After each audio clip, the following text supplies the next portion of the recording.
faut d'abord se dire qu'il y a la liberté d'expression au Togo, quoi qu'on dise.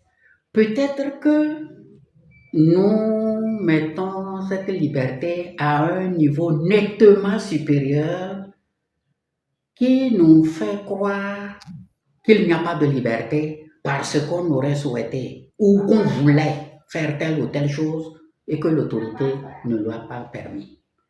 Ça, il y a confusion dans la compréhension du mot liberté d'expression. Ma liberté d'expression ne me permet pas de raconter n'importe quoi. D'où l'exemple banal que je cite souvent, c'est le cas de nos familles. Vous ne pouvez pas dire au nom de la liberté d'expression d'aller révéler les secrets de votre famille. Il y a liberté d'expression au Togo, théoriquement.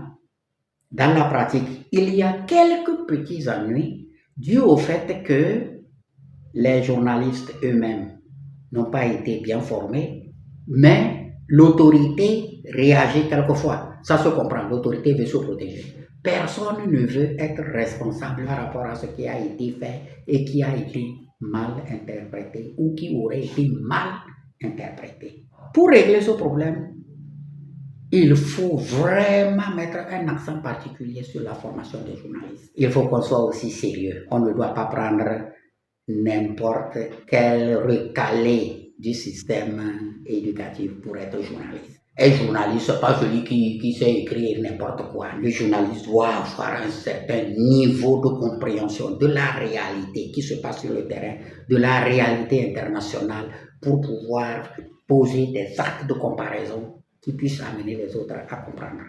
Donc, les journalistes doivent avoir un bon niveau. Se cultiver davantage, l'autorité principale, le gouvernement doit mettre aussi le paquet pour appuyer les médias. Il faut appuyer les médias. On ne peut pas faire un développement efficace si les médias ne sont pas appuyés. Si les médias ne peuvent pas travailler tranquillement en toute quiétude pour le développement du pays. Donc le gouvernement doit pouvoir faire un certain nombre de choses pour appuyer les médias. Les former, leur donner des moyens pour qu'ils puissent effectivement travailler. Ça ne peut être que pour le bien du pays. Nous prenons la presse togolaise en général, on se rend compte que de dénonciation. Vous ne voyez pas des grands journaux qui fassent l'analyse de certains thèmes. On lit, la vie chère au Togo, oui, la vie chère au Togo, on dénonce. Mais il y a une étude sérieuse à faire autour de la vie chère au Togo.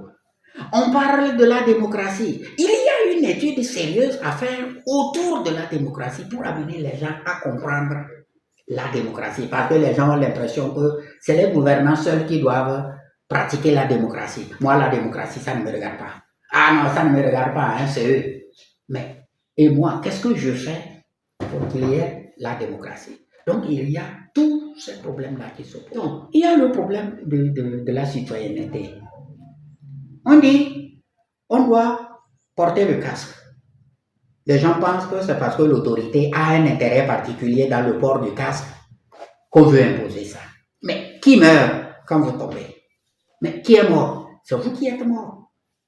Donc, il y a ça. Mais il faut de la patience, des moyens pour faire la sensibilisation de proximité avec les journalistes, pour leur expliquer des choses élémentaires, pour que les gens comprennent.